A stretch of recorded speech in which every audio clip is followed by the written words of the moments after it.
na parte de domingo, o testemunho de João Batista.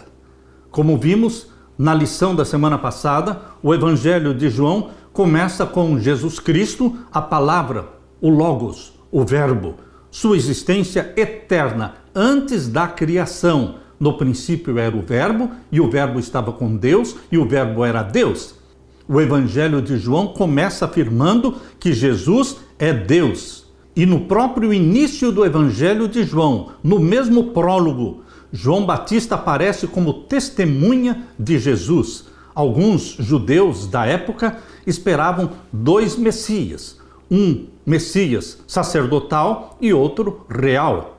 João ensina claramente que João Batista não reivindicava ser um desses Messias. Em vez disso, era uma testemunha do único e verdadeiro Messias. Abra sua Bíblia agora e vamos ler então João capítulo 1 e os versos 19 até o verso 23.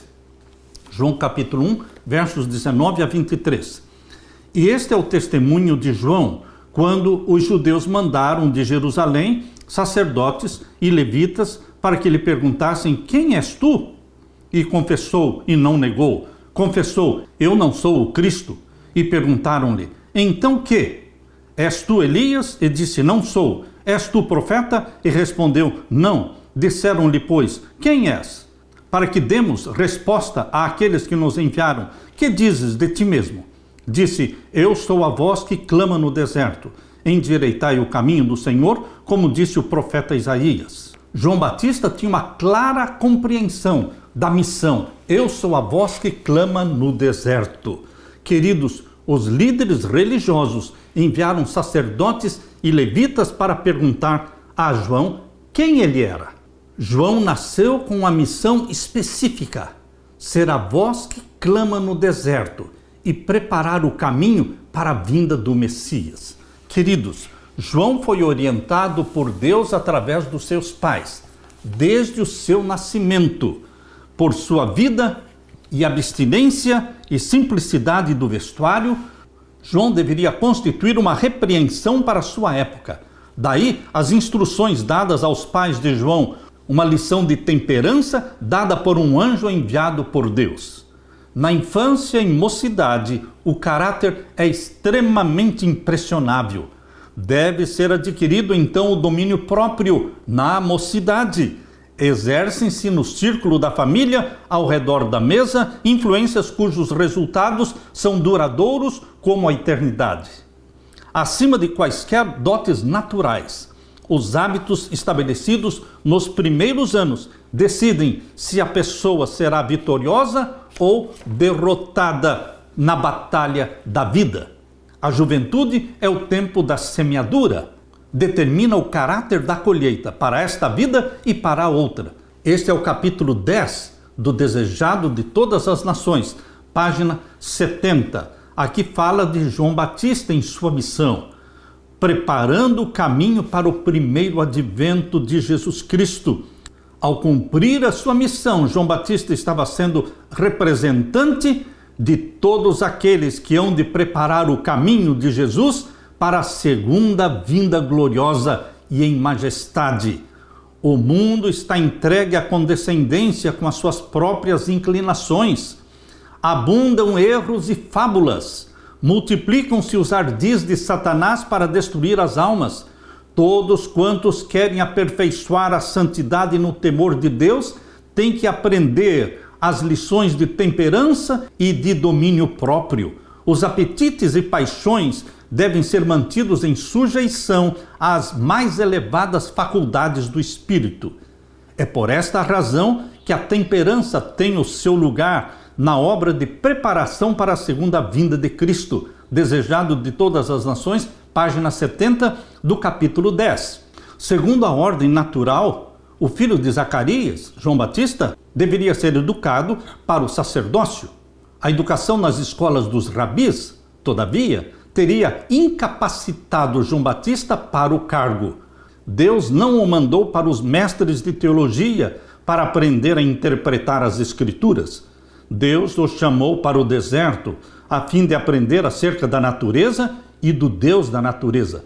Ellen White, aqui no Desejado, capítulo 10, página 70, diz: foi numa região isolada que João Batista encontrou seu lar, em meio de despidas colinas, ásperos barrancos e cavernas das rochas. Preferiu, porém, renunciar às diversões e luxos da vida pela rigorosa disciplina do deserto. Ali, o ambiente era próprio aos hábitos de simplicidade e abnegação. Não perturbado, ele seria pelo bulício, pelo barulho do mundo, poderia estudar as lições da natureza, da revelação e da providência. Vestia-se como os antigos profetas da Bíblia, de uma túnica de pelo de camelo, presa por um cinto de couro, comia alfarrobas e mel silvestre, achados no deserto, e bebia a água pura que vinha das montanhas. Pesava sobre João Batista a responsabilidade da sua missão. Mediante o auxílio do Espírito Santo, João era habilitado a pressentir a aproximação de Satanás e resistir-lhe o poder. João tinha uma mensagem de repreensão, chamando as pessoas para que confessassem os pecados, para o arrependimento. Deus não manda mensageiros para lisonjear o pecador. Repito, é o que está na página 72. Desejado de todas as nações. Deus não manda mensageiros para lisonjear o pecador. Não transmite mensagem de paz para embalar os não santificados numa segurança fatal. João dizia claramente que ele tinha vindo para preparar o caminho para o Messias, que ele batizava com água, mas vinha após ele aquele que batizaria com o Espírito Santo. É Jesus quem batiza com o Espírito Santo, meu querido irmão, minha querida irmã. Esse é o nosso privilégio, não sermos somente batizados nas águas, mas sermos batizados pelo Espírito Santo. O Espírito Santo de Deus consumirá o pecado em todos quantos se submeterem ao seu poder. É impossível ser batizado pelo Espírito Santo e continuar na prática de pecados conscientes. Isto é impossível. Se os homens, porém, se apegarem ao pecado, ficarão com o pecado identificados. Então a glória de Deus, que destrói o pecado, também destruirá o pecador. Por ocasião do segundo advento de Jesus, os ímpios hão de ser consumidos pelo assopro da sua boca e aniquilados pelo resplendor da sua vinda, assim como está escrito em 2 Tessalonicenses capítulo 2 e o verso 8. A luz da glória de Deus, que comunica a vida aos justos, matará os ímpios. É a mesma luz, é a mesma glória que vem de Jesus Cristo.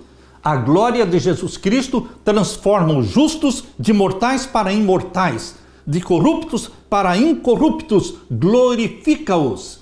Porém, esta mesma glória que transforma os justos, ela destrói os ímpios. Queridos, vamos buscar a bênção de Deus na nossa vida. O batismo diário do Espírito Santo, preparando-nos para o segundo advento de Jesus. E quando a glória de Jesus incidir sobre nós, seremos transformados num abrir e fechar de olhos, de mortais para imortais. Então se dirá: onde está, ó morte, o teu aguilhão? Jesus Cristo nos transforma, nos glorifica para a eternidade. Aleluia!